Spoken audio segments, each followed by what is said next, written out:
الحمد لله نحمده ونستعينه ونستغفره ونؤمن به ونتوكل عليه ونعوذ بالله من شرور أنفسنا ومن سيئات أعمالنا من يهده الله فلا مضل له ومن يضلله فلا هادي له ونشهد أن لا إله إلا الله وحده لا شريك له ونشهد أن سيدنا ومولانا محمدا عبده ورسوله أما بعد فأعوذ بالله من الشيطان الرجيم بسم الله الرحمن الرحيم قد أفلح من تزكى وذكر اسم ربه فصلى بل تؤثرون الحياة الدنيا والآخرة خير وأبقى إن هذا لفي الصحف الأولى صحف إبراهيم وموسى. وقال تعالى في مقام آخر في كلامه المجيد قد أفلح من زكاها وقد خاب من دساها. وقال النبي صلى الله عليه وسلم ألا إن في الجسد مضغة إذا صلح الجسد كله فإذا فسدت فسد الجسد كله ألا وهي القلب. وقال النبي صلى الله عليه وسلم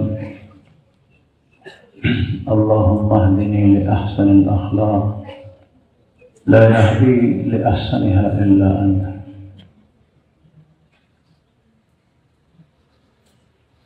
صدق الله العظيم وصدق رسوله النبي الكريم ونحن على ذلك من الشاهدين والشاكرين والحمد لله رب العالمين. درود شریف پڑھیے.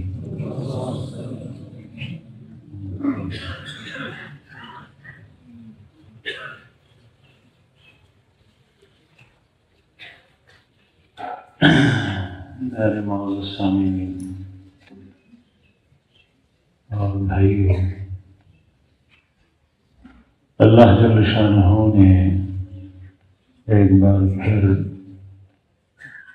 ہمارے اوپر بہت بڑا فضل اور احسان فرمایا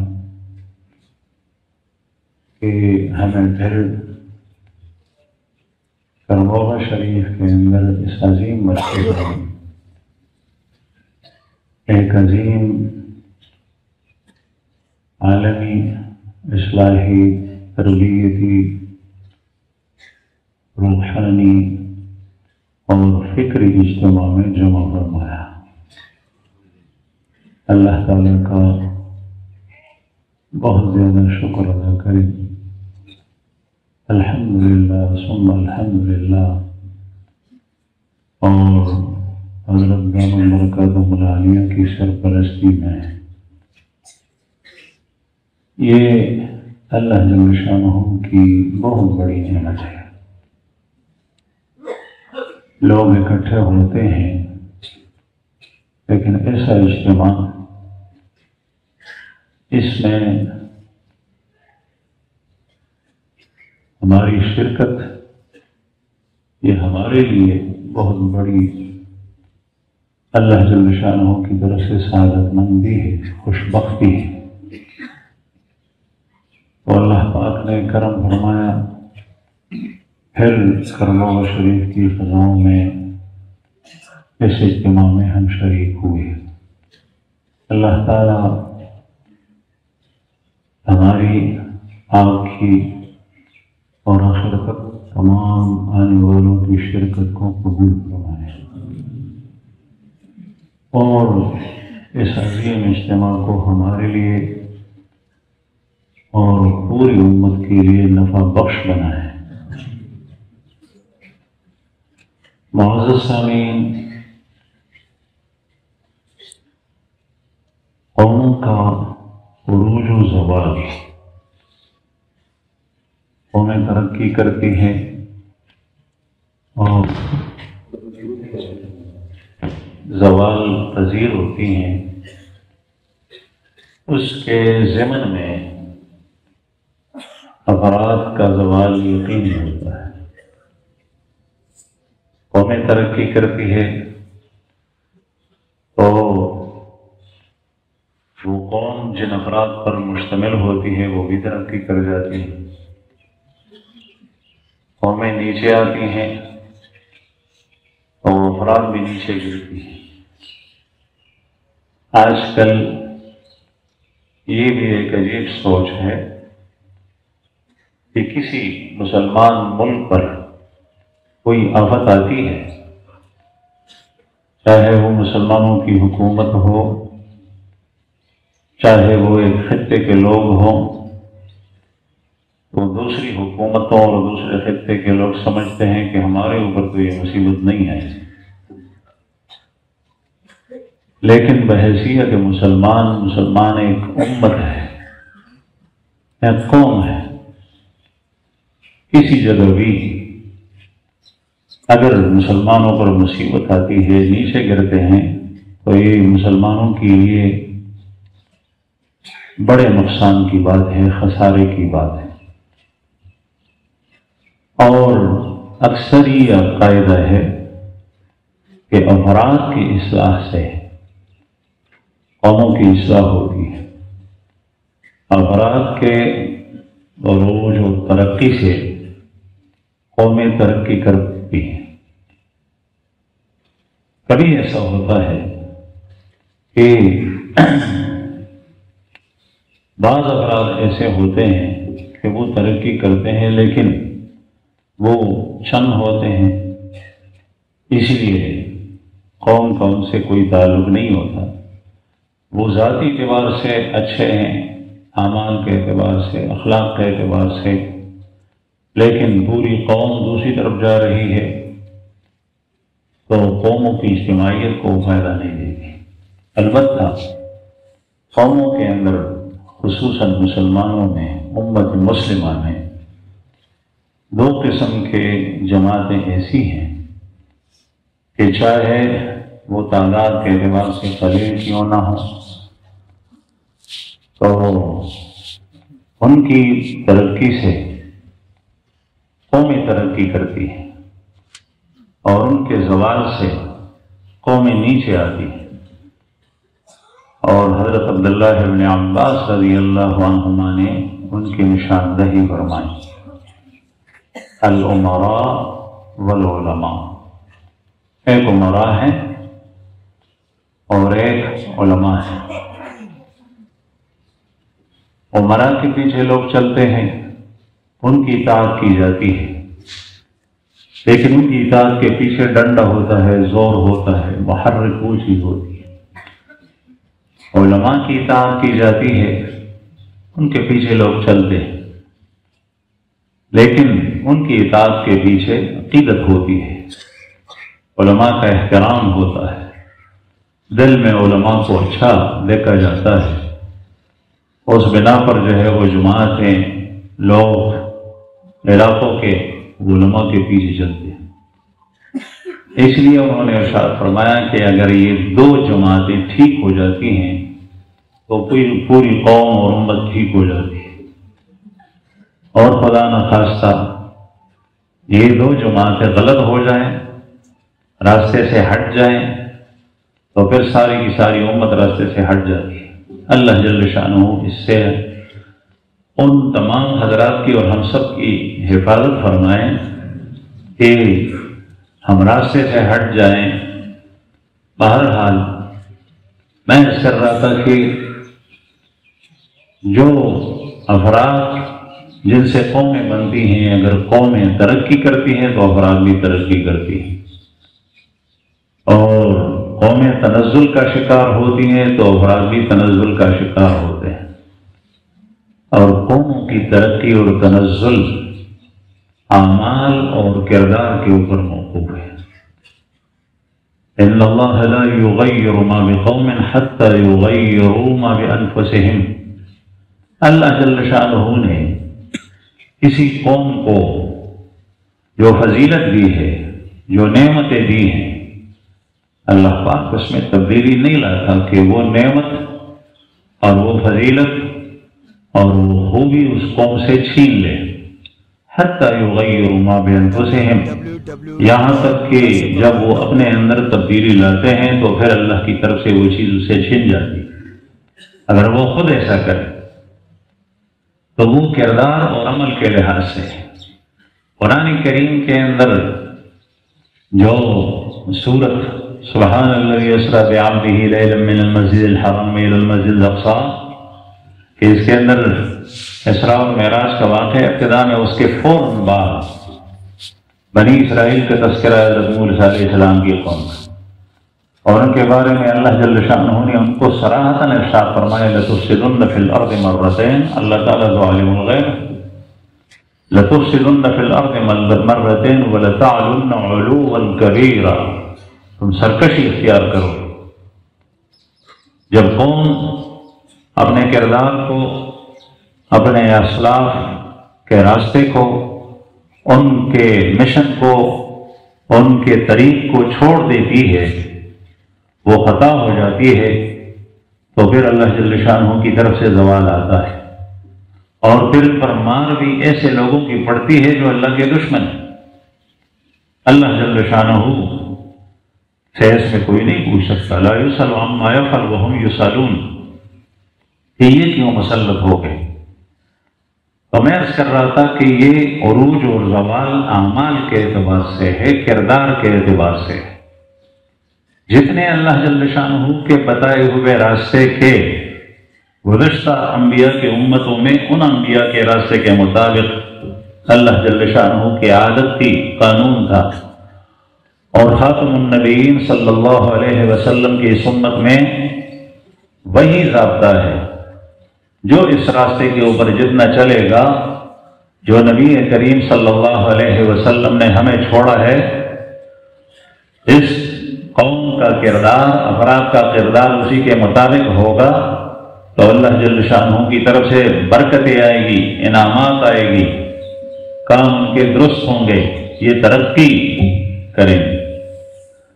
اور جیسے ہی خدا نخواستہ اس راستے سے ہٹ جائیں تو پھر اللہ جل شانہ کی طرف سے بھی زوال آتا ہے، اور پھر عمل کے پیچھے اخلاق ہوا کرتی ہیں۔ انسان کے اندر کچھ صفات ہیں، ان صفات سے اعمال نکلتے ہیں۔ جس طریقے سے بیج زمین میں گر جاتی ہے، اس سے کومبل نکلتی ہے، کومبل سے پھر پودا بنتا ہے، پودے کے اوپر پھل لگتے ہیں۔ اگر گندم کی بیج زمین میں بوئی جاتی ہے تو اس سے کومبل نکل کر گندم کا پودا بنتا ہے، اور اگر کسی درخت کی بیج ہے تو اس سے بڑا تناور درخت بنتا ہے۔ اگر وہ پھلدار ہے پھر اس کے اوپر پھل لگتے ہیں، اگر وہ پھولدار ہے تو پھر اس کے اوپر پھول لگتے ہیں۔ اگر یہ دونوں میں سے نہیں ہے تو پھر وہ لکڑی کے کام آتی ہے، ورنہ جلنے کے کام آتی ہے۔ یہ تب ہوتا ہے کہ جب ابتدا میں وہ بیج زمین کے اندر ہو، کسی انسان نے ڈالی ہو یا اللہ جل شانہ کی طرف سے ہو۔ بہرحال یہ اعمال کے پیچھے صفات ہوتی ہیں، اور در حقیقت وہ صفات ہی قوموں کی زوال اور عروج کا سبب بنتی ہیں۔ جب ماضی کے اندر تاریخ اس پہ گواہ ہے، قرآن کریم اس پہ گواہ ہے، اور تاریخ اس پر گواہ ہے کہ جب بھی ان قوموں سے یہ صفات نکل گئی اور اس کے اندر تغیر آ گیا تو پھر ان کے اعمال بدل گئے، اور صفات بنتے بھی اعمال سے، اعمال نکلتے بھی صفات سے، یعنی ابتدا کے اندر بھی اخلاق حسنہ اور انتہا بھی اخلاق حسنہ پر ہوتی ہے۔ جس طریقے سے ایمان انسان کے اندر جب اللہ جل شانہ ایمان کی توفیق دیتا ہے، اس کے ابتدا بھی معرفت ہوتی ہے اور انتہا میں بھی معرفت ہوتی ہے، اگرچہ ابتدائی معرفت اور انتہائی معرفت میں فرق ہوتا ہے۔ انتہا کی جو معرفت ہوتی ہے ایمان کے بعد، اعمال میں ترقی کر جانے کے بعد، اس سے آدمی عارف باللہ بنتا ہے، ولی اللہ بنتا ہے۔ یہ معرفت اعلیٰ درجے کی، اور ایمان سے پہلے جو معرفت ہوتی ہے اس معرفت کی سبب سے انسان کو ایمان کی توفیق ملتی ہے۔ کبھی کبھی وہ غیر اختیاری بھی ہوتی ہے، دل کے اندر روشنی آتی ہے اور انسان نہیں چاہتا، نہ چاہتے ہوئے بھی وہ روشنی آتی ہے، اس کی برکت سے اس کو ایمان نصیب ہوتا ہے۔ پھر اس کے بعد جو ہے وہ اس میں ترقی کرتے کرتے کرتے یہ معرفت حاصل ہو جاتی ہے کہ اللہ جل شانہ کو اس کی صفات سے، اس کے کاموں سے، اگرچہ آنکھوں سے آدمی دنیا کے اندر نہیں دیکھتا پھر پہچانتے۔ بہرحال اس طریقے سے انسان کے اندر وہ صفات بھی، ہر شخص کے اندر اس صفات کی بیج اللہ نے بوئی ہے اور رکھی۔ قد افلح من زکاها ونفس وما سواها ونفس وما سواها قد افلح من زکاها وقد خاب من دساها۔ اللہ جل شانہ نے انسان کے اندر وہ بیج بویا، اچھے کاموں کے لیے بھی اور برے کاموں کے لیے بھی۔ اچھی صفات بھی ہیں اور بری صفات بھی ہیں، پھر اعمال کرتے کرتے اچھی صفات میں ترقی ہوتی ہے، برے اعمال کرتے کرتے بری صفات کے اندر ترقی ہوتی ہے۔ اچھے اعمال کرتے کرتے کرتے انسان کبھی یہاں تک پہنچ جاتا ہے کہ رسول اللہ صلی اللہ علیہ وسلم نے حضرت عثمان بن عفان ذو النورین کے بارے میں ارشاد فرمایا، ما ضر لا عثمان ما عمل بعد اليوم، عثمان کو کوئی ضرر نہیں پہنچے گا اس کے بعد جو بھی عمل کرے۔ اللہ جل شانہ ایسی جگہ تک، ایسے مقام میں پہنچا دیتا ہے کہ پھر وہ ڈر ہی ختم ہو جاتا ہے کہ واپس آئے، حالانکہ شیطان ہر کسی کے ساتھ لگا ہوا ہے۔ اور برے اعمال کرتے کرتے وہ بری صفات ایسی ترقی کرتی ہیں اور ایسی مضبوط ہو جاتی ہے شیطانی صفات اور بری صفات کہ قرآن کریم میں اللہ پاک نے ارشاد فرمایا، ختم اللہ علی قلوبہم، کہ اللہ جل شانہ نے کسی پر زبردستی اور ظلم نہیں کیا کہ اپنی طرف سے اللہ پاک نے بعض افراد کے اوپر ٹپا لگا دیا کہ یہ ایمان نہیں لائے گا، نہیں، اس نے یہ برے اعمال کرتے کرتے کفر و شرک کے اندر رہتے ہوئے، ہدایت کے طریقے سامنے آتے ہوئے، ہدایت کی دلائل سامنے آتے ہوئے کتاب آئی، بیانات آئے، نبی کریم صلی اللہ علیہ وسلم کی تعلیمات اور ارشادات آئے، اور اس نے کبھی اس کو سنا ہی نہیں، اس کے بارے میں سوچا ہی نہیں، بلکہ دوسروں کو بھی وصیت تھی کہ کان بند کر کے شخص کے پاس جائے، کہیں اس کی آواز تمہارے کانوں کے اندر نہ پڑے، تمہارے اوپر بھی اثر ہو جائے۔ ایسے لوگوں کے بارے میں اللہ پاک نے ارشاد فرمایا، ختم اللہ علی قلوبہم، اللہ جل شانہ نے ان کے دلوں کے اوپر مہر لگا دی۔ اب یہ ایسے مقام تک پہنچ گئے ہیں برائی کے اندر کہ وہ صفات جو اللہ جل شانہ نے اچھی رکھی تھی وہ اتنی کمزور اور مان پڑ جاتی ہے کہ پھر سر اٹھانے کی قوت اور طاقت ہی نہیں، ایسی کمزور ہو جاتی ہے حجت۔ اس لیے قرآن کریم میں انسانوں کو، قرآن پاک میں ہی اللہ جل شانہ نے بعض جگہوں کے اندر دو انسانوں میں منقسم کر دیا ہے، یا تو وہ شکور ہے اور یا کافر ہے۔ اس لیے کہ جس شخص نے اللہ جل شانہ کی دی ہوئی جسم، عمر، زندگی اور ایمانی صفات اور وہ صلاحیتیں جو ایمانی صفات کو قبول کرتی ہیں اور جس وہ صلاحیتیں اس شخص نے ضائع کر دی، اس نے ضائع کر دی، تو یہ انسان سب سے بڑا ناشکر ہے، سب سے بڑا ناشکر۔ اور یہ انسان جس کو اللہ نے پیدا کیا اور اللہ کی بندگی کے علاوہ کسی اور کے سامنے سجدہ ریز ہوتا ہے، اس کی پوجا کرتا ہے، یہ سب سے بڑا ناشکر ہے۔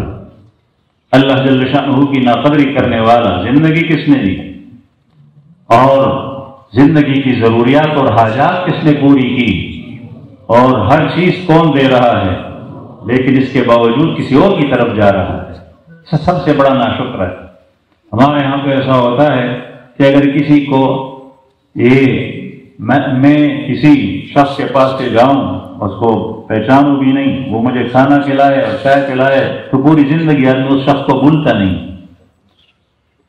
اس لیے کہ ایسے وقت میں جو نہ جان نہ پہچان اس نے ہماری مہمان نوازی، چائے پلائی، کھانا کھلایا، پھر شاکر انسان اس کو بھولتا نہیں۔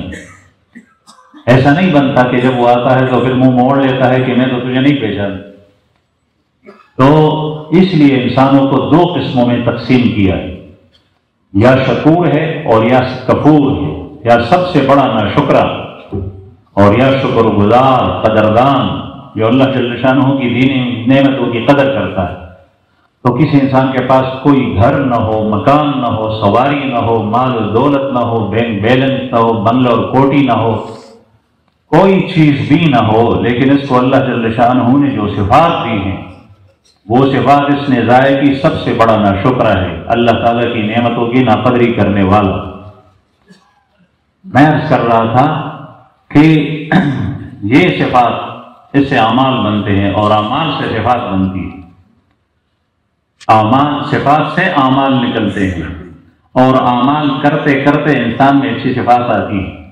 اس لیے ہمارے حضرت دامن برکاتہم العالیہ نے بیانات میں بھی کئی بیانات کے اندر ارشاد فرمائے اور بار بار ارشاد فرماتے ہیں کہ انسان اگر اخلاق سیکھنا چاہتا ہے، اچھے اخلاق، اور اس میں نہیں ہے، تو اس خلق کا جو نتیجہ ہے وہ نتیجہ بار بار کرے، کئی بار کرنے سے انشاءاللہ وہ صفت پروان چڑھے گی اس کے اندر۔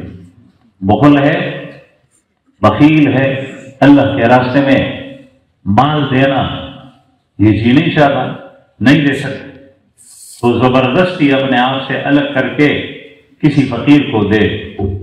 ایک دفعہ دیا بہت مشکل ہوگا، دوسری دفعہ دیا اس سے آسان ہوگا، تیسری دفعہ دیا اس سے آسان ہوگا، آہستہ آہستہ اس کے اندر صفت آئے گی سخا کی، جود کی، سخاوت کی، یہ صفت آ جائے گی۔ صبر کا مادہ نہیں ہے، جیسے ہی مصیبت آئی زبان سے اللہ جل شانہ کے بارے میں کوئی شکوہ اور شکایت کسی مخلوق کے پاس نہ لے جائے، فریاد کرے تو صرف اللہ جل شانہ کے سامنے کرے۔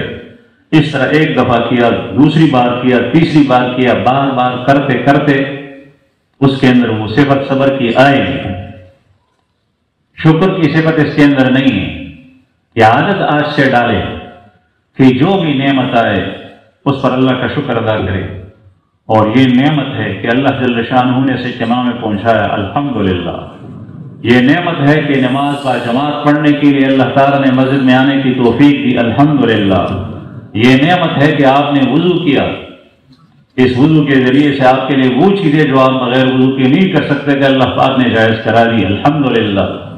بہت ساری چیزیں ایسی ہیں جس کو ہم نعمت سمجھتے نہیں ہیں۔ عافیت سے گھر میں داخل ہوئے، گھر کے افراد کو خوش و خرم دیکھا تو الحمدللہ۔ دن گزر گیا بغیر کسی مصیبت کے اور عافیت کے ساتھ، سلامتی کے ساتھ رات کو سوتے وقت الحمدللہ۔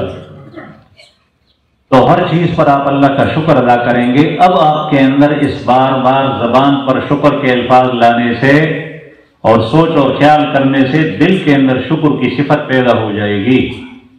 قرآن کریم میں اللہ تعالیٰ نے ارشاد فرمایا، اس کو ختم کرنے کے لیے بھی یہی طریقہ ہے۔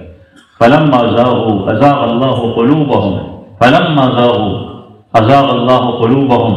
حضرت موسیٰ علیہ السلام کی قوم کے بارے میں ارشاد فرمایا، جب یہ لوگ ٹیڑھے ہو گئے، فَلَمَّا زَاغُوا، اعمال کے اعتبار سے، کردار کے اعتبار سے، کتاب کے خلاف کیا، تورات کے خلاف کیا، پیغمبر کی تعلیمات کے خلاف کیا، پیغمبر نے جو طریقہ بتایا تھا اس راستے کو چھوڑا، فَلَمَّا زَاغُوا، اس سے ٹیڑھے ہو گئے، فَلَمَّا زَاغُوا أَزَاغَ اللَّهُ قُلُوبَهُمْ، اللہ جل شانہ نے ان کے دلوں کو ٹیڑھا کر دیا۔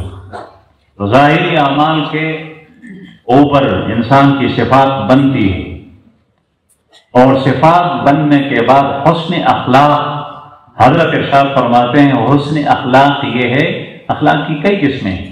حسن اخلاق وہ آخری درجہ ہے کہ جب انسان کے اندر وہ چیز پیدا ہوتی ہے تو پھر نیک اعمال خود بخود نکلتے ہیں، یعنی آسانی کے ساتھ نکلتے ہیں۔ خود بخود کا یہ مطلب نہیں ہوتا کہ غیر ارادی طور پہ ارادہ ہوتا ہے، لیکن وہ ارادہ ایسا ہوتا ہے کہ آدمی کو پتہ نہیں چلتا۔ اور آپ کہتے ہیں کہ جس چیز کے اندر مشقت زیادہ ہو، الاجر بقدر المشقہ، تو اس میں اجر و ثواب اتنا زیادہ ہوتا ہے۔ تو اس کا جواب یہ ہے کہ پہلے ابتدا کے اندر یہ چیز نہیں آتی، اس کے لیے محنت کرنی پڑتی ہے، محنت کرنی پڑتی ہے۔ محنت کرتے کرتے کرتے جو محنت اس نے پہلے کی ہے، جو جان جھونکوں میں ڈالا ہے، جو پاپڑ اس نے بیلے ہیں، تو اس کی وجہ سے یہاں تک پہنچ گیا۔ وہ بنیاد کے اندر وہ چیز ہے، پھر اس کے بعد یہاں تک پہنچ گیا۔ اب اس کے لیے کرنا آسان، اس لیے تو فرمایا کہ حضرت عثمان رضی اللہ عنہ آج کے بعد جو عمل کرے تو کوئی ضرور اس کو نہیں ہو۔ تو بہرحال میں عرض کر رہا تھا کہ آج کل مسلمانوں کی تعداد کی زیادتی کے باوجود الحمدللہ پہلے اتنے نہیں تھے، شرک اور کفر تو ہمیشہ بہت زیادہ رہا ہے۔ رسول اللہ صلی اللہ علیہ وسلم نے ایک موقع پر صحابہ کرام کے مجمع میں ارشاد فرمایا کہ اس دن کا تذکرہ کیا کہ حضرت آدم علیہ السلام کو حکم ہوگا اباس النار، آگ کے حصے کو الگ کرو، تو حضرت آدم علیہ السلام اللہ پاک سے پوچھیں گے وہ باس النار، یا باس النار کیا ہے، آگ کا حصہ کیا ہے؟ اللہ پاک ارشاد فرمائے گا کہ تیری اولاد میں سے 1000 میں سے 999 آگ کے لیے الگ کر دو اور ایک آدمی جنت میں جائے۔ نبی کریم صلی اللہ علیہ وسلم یہ حضرت آدم علیہ السلام کے ساتھ ہوگا، قیامت میں ہوگا، لیکن اللہ جل شانہ کے لیے ماضی، حال، مستقبل سارے کے سارے زمانے ایک ہیں۔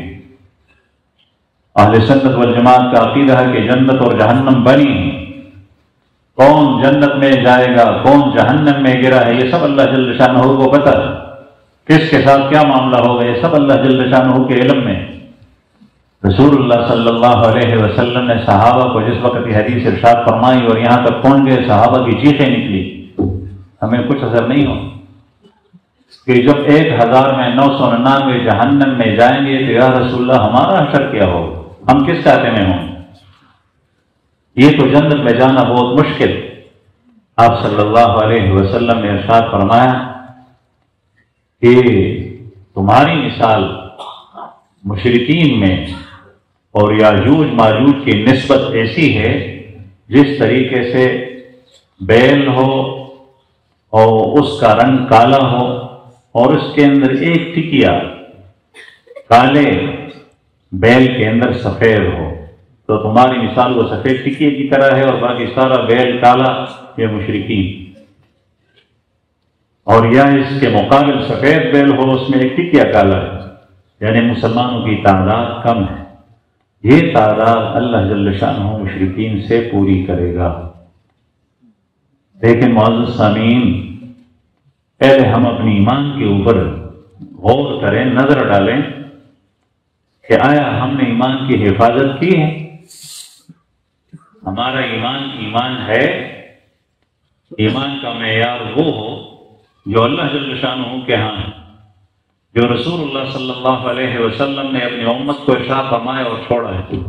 ایمان ایسا ہونا ہے، ایمان کا معیار وہ جو صحابہ کرام کا فَإِنْ آمَنُوا بِمِثْلِ مَا آمَنْتُمْ بِهِ فَقَدِ اهْتَدَوْا۔ کوئی اس شخص کو اس بات کو بھول جائے کہ جس کی دنیا کے اندر چلنا رسول کے چلنے کے خلاف، عبادات ان کے خلاف، معاملات ان کے خلاف، معاشرت اس کے خلاف، اخلاق ان کے خلاف، پھر یہ سمجھتا ہے کہ میں مسلمان ہوں۔ نہیں، فَإِنْ آمَنُوا بِمِثْلِ مَا آمَنْتُمْ بِهِ، اگر تم ایسے ایمان لے آؤ، فَإِنْ آمَنُوا، اگر یہ لوگ ایسے ایمان لے آئیں، یہ منافقین جو اپنے آپ کو مسلمان کہتے ہیں، ایمان لے آئیں ایسے جس طریقے سے اے صحابہ تم ایمان لائے، فَقَدِ اهْتَدَوْا، تو پھر وہ ہدایت کے اوپر ہے، پھر اولئک ھم المفلحون، یہ کامیاب بھی ہے، پھر وانتم الاعلون ان کنتم مؤمنین، یہ دنیا کے اندر سب پر غالب بھی ہیں۔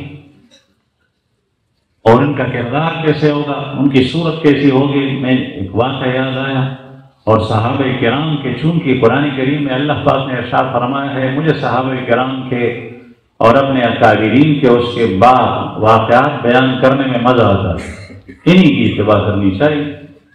حضرت ابو ہریرہ رضی اللہ عنہ رسول اللہ صلی اللہ علیہ وسلم کے صحابی، اور حضرت صدیق اکبر رضی اللہ عنہ کی دعوت اور ترغیب پر ایمان لائے۔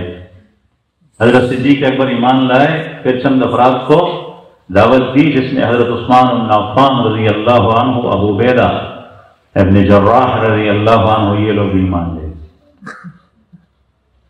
پھر مکہ مکرمہ کی زندگی تھی، رسول اللہ صلی اللہ علیہ وسلم کا ساتھ دے رہے تھے، ہر جگہ مشکلات تھی، ان کی طرف سے سزائیں اور تکلیفیں تھی، مشرکین کی طرف سے ان کی تعداد زیادہ تھی۔ نبی کریم صلی اللہ علیہ وسلم مدینہ منورہ ہجرت کر گئے، صحابہ کرام نے بھی ہجرت کی۔ حضرت ابو عبیدہ بن جراح رضی اللہ عنہ جن کا نام عامر ہے اور ان کے والد کا نام جراح نہیں ہے بلکہ ان کے والد کا نام عبداللہ ہے، عبداللہ کے والد کا نام جراح ہے، ابو عبیدہ عامر بن عبداللہ بن الجراح، لیکن اسی سے مشہور ہے ابو عبیدہ بن جراح رضی اللہ عنہ۔ بدر کے اندر رسول اللہ صلی اللہ علیہ وسلم کے صحابہ کرام ایک طرف حضرات کو معلوم ہے، دوسری طرف مشرکین کے سارے صحابہ بہادری کے اور جرأت کے جوہر دکھا رہے تھے، لگے ہوئے تھے کافروں کے قتل کرنے میں۔ یہ وہ لوگ تھے جنہوں نے 13 سال رسول اللہ صلی اللہ علیہ وسلم کو مکہ مکرمہ میں عزیزیں پہنچائیں۔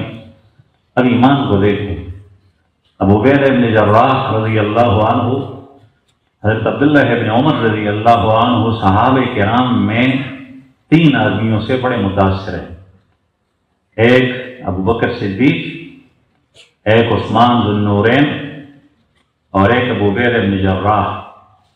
یہ بڑے مہربان اور رحیم لوگ تھے، لیکن جنگ کے دوران ان کی حالت دیکھ، تلوار چلا رہے ہیں تو خود صحابہ کرام فرماتے ہیں کہ شیر کی طرح کافروں کے اوپر حملہ کر رہے ہیں ابو عبیدہ بن جراح، اور جدھر بھی جاتے ہیں کافر بھاگتے ہیں، لیکن ایک شخص ایسا ہے جو ابو عبیدہ کے سامنے آتا ہے، ابو عبیدہ رضی اللہ عنہ اس کو چھوڑ کر دوسری طرف جاتے ہیں، پھر وہ شخص سامنے آتا ہے، پھر تیسری جگہ جاتے ہیں، پھر سامنے آتا ہے۔ ابو عبیدہ بن جراح ان پر وار نہیں کرتے، ان کو چھوڑتے ہیں، لیکن وہ راستے بند کرتے ہیں سارے، یہ کسی طرف نہیں جا سکتے۔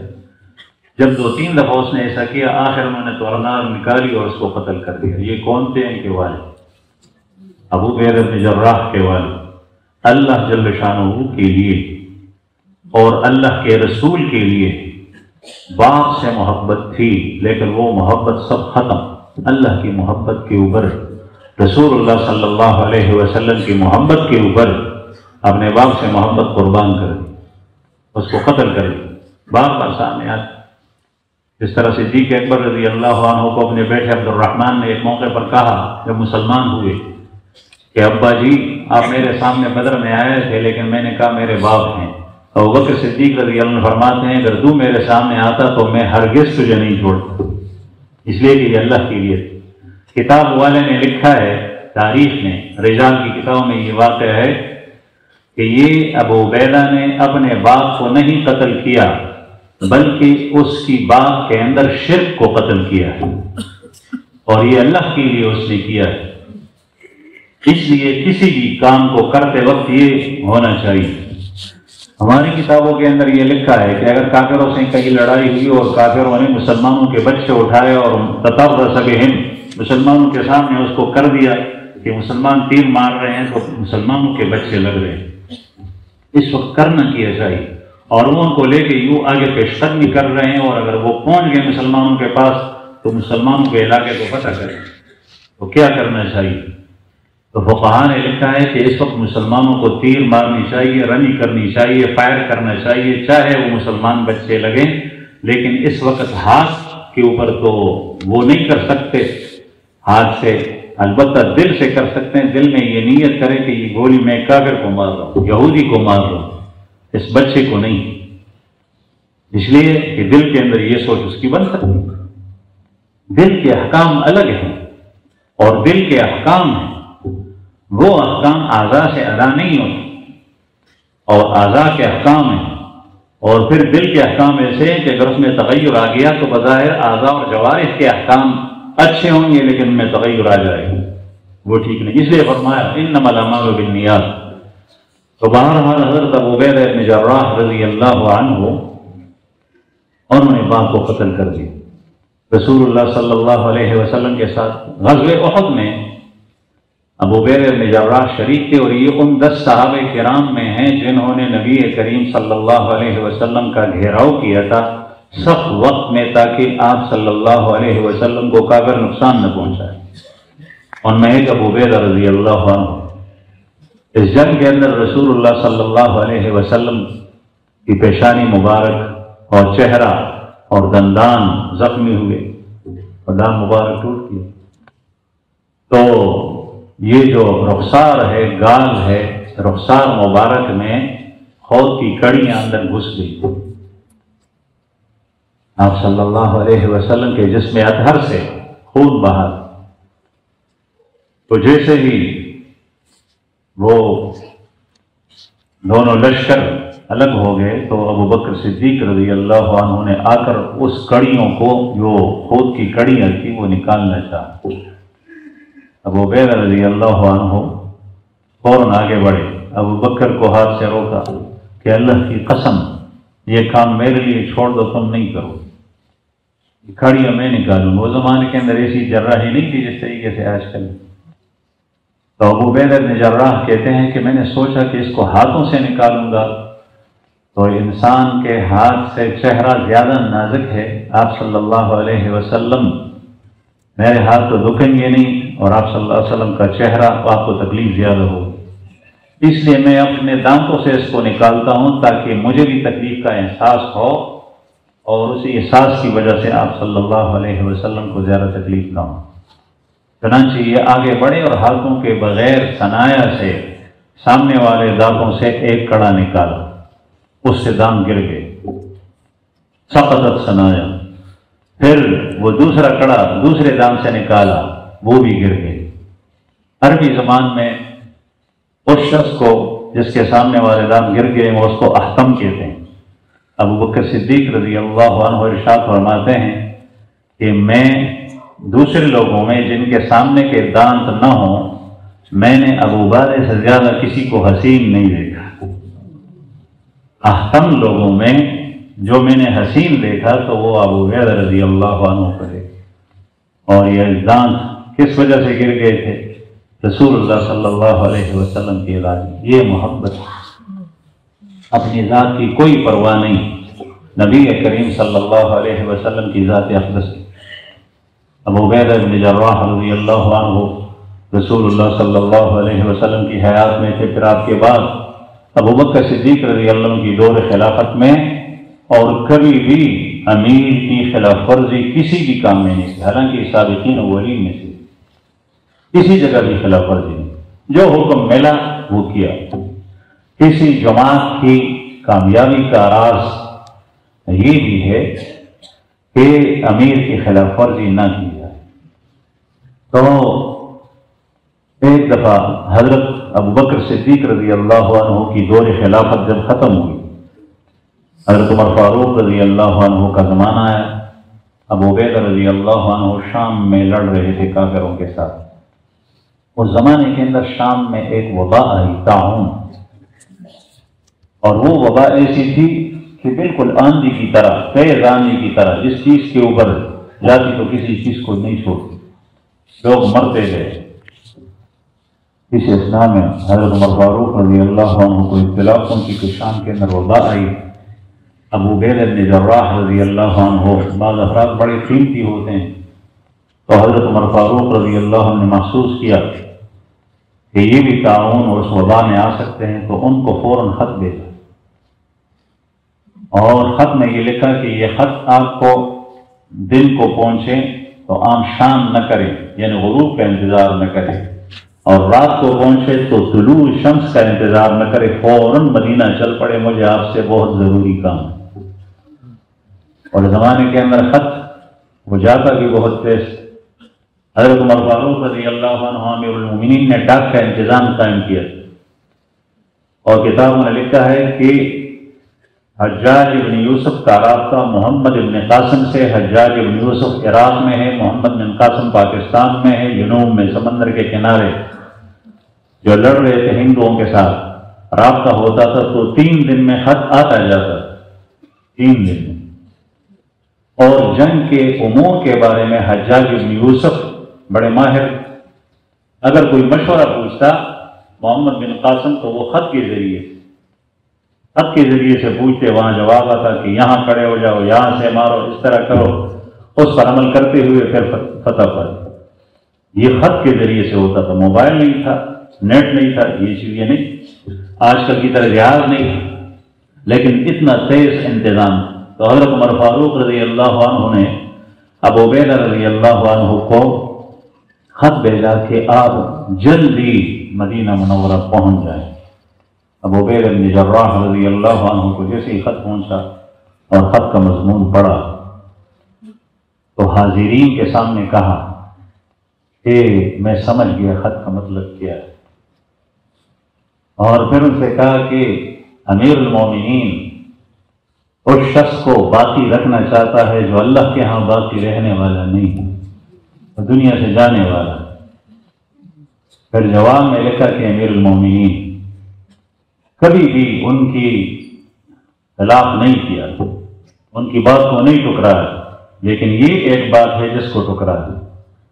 اور خط میں لکھا کہ امیر المومنین مجھے معذور سمجھے، جیسے ہی میرا خط آئے تو مجھے معذور سمجھے، میں اس بات کو پسند نہیں کرتا کہ اپنے ساتھیوں سارے لشکر کو یہاں چھوڑ دو اور میں خود مدینہ آپ کے پاس آیا۔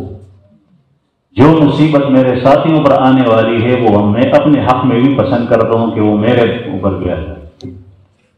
حضرت عمر رضی اللہ عنہ کو خط پہنچا، جیسے خط پہنچا مضمون پڑھا، وَأَشَدُّهُمْ فِي أَمْرِ اللَّهِ وَعُمَرَ، ان شخصیت کے آنکھوں سے آنسو آئے اور بہت زیادہ روئے۔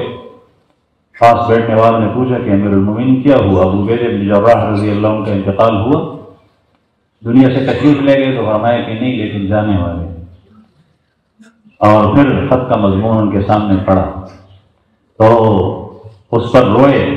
پھر ابو عبیدہ بن جراح رضی اللہ عنہ نے اپنا نائب وقتی طور پہ معاذ بن جبل کو بنایا اور لوگوں کو چند وصیتیں کی، اور اس کے بعد دنیا سے تشریف لے گئے۔ میں عرض کر رہا تھا کہ یہ تھے صحابہ کرام جن کی محبت اللہ و رسول کے ساتھ ایسی تھی کہ اس کے سامنے ساری چیزیں ہی، ماں باپ، اولاد، مال و دولت، نفسانی خواہشات، اس صفات کا کچھ عشر عشیر تو ہمارے اندر ہونا چاہیے، اس کی اتباع کرنی چاہیے، اور یہ ایسی چیز نہیں ہے جو ہمیں نہیں آ سکتی۔ قرآن کریم میں اللہ جل شانہ نے ارشاد فرمایا قُلْ إِن كُنتُمْ تُحِبُّونَ اللَّهَ فَاتَّبِعُونِي يُحْبِبْكُمُ اللَّهُ، آپ کہہ دیجئے کہ اگر تمہیں اللہ سے محبت ہے فَاتَّبِعُونِی، تو میرا اتباع کرو۔ رسول اللہ صلی اللہ علیہ وسلم کا اتباع، صحابہ کرام کا اتباع ناممکنات میں سے نہیں ہے، اگر ہوتا تو اللہ جل شانہ اس کا حکم ہی نہ دیتے۔ البتہ کیفیات الگ الگ ہوتی ہیں، ایمانی کیفیت، ایمانی صفات کے درجات وہ اعلیٰ و ادنیٰ ہو سکتے ہیں، لیکن اپنی استطاعت کے مطابق آدمی ان کا اتباع تو کرے۔ میں عرض کر رہا تھا کہ اخلاقی صفات، اخلاق حسنہ، یہ اعمال کی بنیاد میں، اس لیے ابو ہریرہ رضی اللہ عنہ کے پاس تابعی آئے اور انہوں نے کہا کہ میں نے دعا کی تھی کہ مجھے بہترین ساتھی مل جائے، آپ کے پاس میری رہنمائی ہوئی اور آپ کے پاس پہنچ گیا، آپ مجھے رسول اللہ صلی اللہ علیہ وسلم کی حدیث سنائیں۔ ابو ہریرہ رضی اللہ عنہ نے فرمایا کہ میں سناتا ہوں۔ جیسے ہی رسول اللہ صلی اللہ علیہ وسلم کا لفظ نام مبارک لیا تو چیخے اور گر گئے۔ نشغ کے معنی چیخ کے اندر چیخ بھی داخل ہے اور بے ہوشی بھی داخل ہے، گرنا بھی داخل ہے۔ پھر اس کے بعد جب بیدار ہوئے، ٹھیک ہو گئے، تو پھر فرمایا کہ میں سناتا ہوں۔ پھر دوبارہ وہی کیفیت، یہ تیسری دفعہ پھر حدیث سنائی کہ سب سے پہلے جن لوگوں کے ساتھ حساب ہوگا وہ آدمی ہوگا جو مجاہد ہے، جو سخی ہے، جو عالم ہے، آپ حضرات کو پتہ ہے، لیکن ان کے پیچھے جو ہے وہ اس کے دل کی نیت ٹھیک نہیں ہے۔ یہ بڑے بڑے اعمال دنیا کے اندر، آخرت کے اندر اس کے کچھ کام نہیں آئے۔ محدثین حضرات، ہمارے اساتذہ کرام اور شرح لکھنے والے شراح وہ فرماتے ہیں کہ ان اعمال کی مثال جو رسول اللہ صلی اللہ علیہ وسلم نے دی ہیں، ہر عمل اس پہ قیاس کریں، لیکن اس کی مثال اس لیے دی کہ یہ سب سے بڑے اعمال۔ پیسہ خرچ کرنا بہت مشکل کام، پیسہ خرچ کرنا بہت مشکل کام، سخاوت بہت مشکل کام، اللہ کے راستے میں لڑنا بہت مشکل کام، دنیا سے اپنے آپ کو فارغ کر کے صرف دین کے لیے وقف کرنا یہ بہت زیادہ مشکل کام۔ یہ بڑے بڑے کام جس میں اپنے نفس سے، شیطان سے، معاشرے سے، سوسائٹی سے اپنوں سے پرایوں سے جنگ کرنی پڑتی ہے، یہ بھی انسان کے کام نہیں ہے، تو دوسرے اعمال کیا کام آئیں؟ تو بہرحال میں اس کر رہا تھا کہ قوموں کی عروج و زوال میں اخلاق کو بہت بڑا دخل ہے، اور یہاں اس عظیم مرکز کے اندر سب سے پہلا اور بنیادی کام جو ہوتا ہے وہ یہ کہ ہمارے اخلاق سنور جائیں، ہمارا تزکیہ ہو جائے، ہم مزکہ ہو جائیں، اور اس طریقے سے دوسرے بھائی بھی آتے رہیں کثرت سے اس اجتماع سے فائدہ اٹھائیں، ہماری خوبیاں ہمارے اندر اچھی پیدا ہو اور ہماری صفات اچھے پیدا ہو، تو اس سے نکلنے والے اعمال اچھے پیدا ہوں گے، اور اللہ جل شانہ کی طرف سے جو نتیجہ اس سے مرتب ہوگا ساری قوت اللہ کے پاس ہے، ساری قوت اللہ کے پاس ہے۔ وہ ام المؤمنین کی طرف حضرت معاویہ رضی اللہ عنہ نے خط بھیجا کہ یا امہ اوصینی، تو انہوں نے اس خط کے پشت کے اوپر جواب لکھا وعلیکم السلام اما بعد فإنی سمعت رسول اللہ صلی اللہ علیہ وسلم یقول من التمس رضا اللہ بسخط الناس کفاہ اللہ مؤونۃ الناس ومن التمس رضا الناس بسخط اللہ وکلہ اللہ الی الناس والسلام علیکم۔ مجھے وصیت کیجیے۔ تو انہوں نے ارشاد فرمایا کہ میں نے رسول اللہ صلی اللہ علیہ وسلم کو سنا ہے کہ جس شخص نے اللہ کی رضا کو ڈھونڈ اور طلب کیا، التماس اس کو کہتے ہیں کہ آدمی انتھک محنت اور کوشش کے ساتھ تلاش کرے کسی چیز کو۔ التماس الماء، جنگل کے اندر آپ پھنس گئے، پانی دیکھ رہے ہیں، پیاس سے جان چلی جا رہی ہے، آپ گھوم رہے، جہاں آپ کے بس میں ہیں گھوم رہے ہیں، تلاش کر رہے ہیں، اس کو التماس کہتے ہیں۔ من التمس رضا اللہ، ایسا نہیں کہ بیٹھے بٹھائے خود اللہ کی رضا ہے، جو اللہ کی رضا کو ڈھونڈے تلاش کرے، بسخط الناس، بات یہ سببیت کے لیے، یہ لوگ ناراض ہو جائیں، سبب یہ ہے کہ اللہ کی رضا نہیں ملے گی جب تک کہ لوگوں کو ناراض نہیں کرو گے۔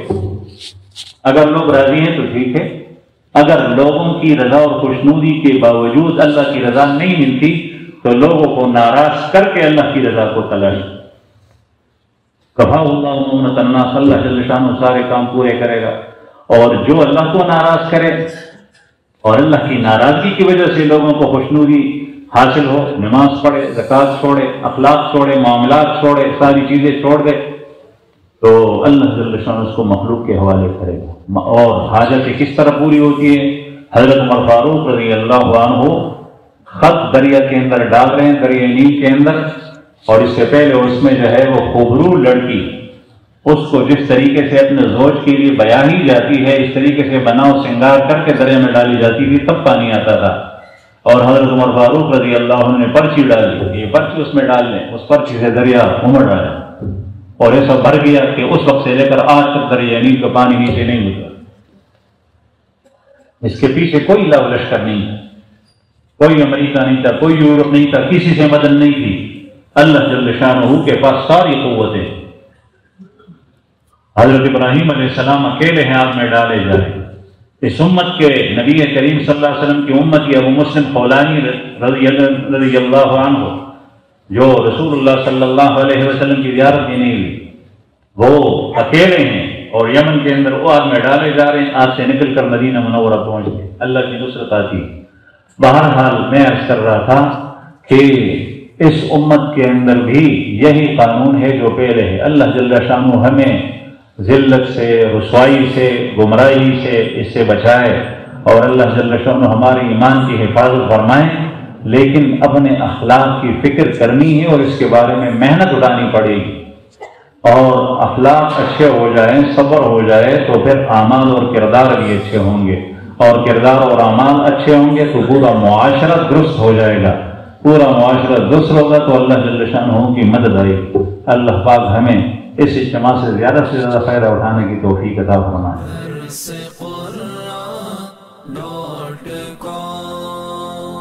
www.darsequran.com